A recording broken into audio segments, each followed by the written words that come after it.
¿Que no les gusta la celulitis? Pues que se coman una polla y que no miren. Pero tú no te tienes que tapar de nadie. Y ahora llega el verano y yo sé que tienes complejo y no quieres ir ni a la playa, no quieres bañarte, no quieres mojarte el potorro. No te vas a mojar tú el potorro porque te miren o porque creas que opinen, que la gente es muy dañina. Si está claro.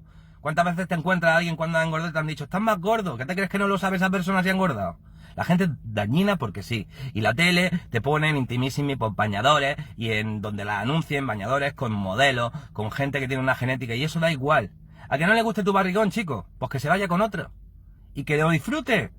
¿Vale? Y tú sin complejos te vas, te mojas los huevos, te das un paseo, estás con tu familia, porque solo tienes una vida. Y si vas a empezar a quitarte verano por lo que la gente pueda opinar, o ponerte algo que no te siente como a Pamela Anderson, porque la gente va a opinar, entonces, ¿cómo vas a vivir?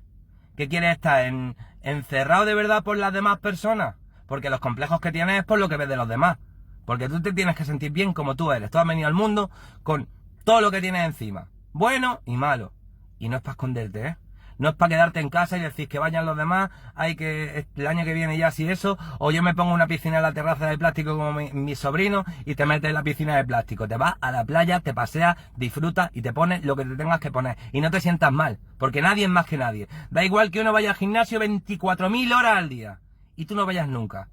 No vale más que tú, ¿vale? Y da igual una tía que se ponga unas 120 de tetas o tú que no tengas tetas. Da igual, no vale más que tú. Ninguno, ni la una ni la otra, todo igual. Vas a la playa y te mojas el potorro. Y tú, chaval, vas a la playa y te mojas los huevos.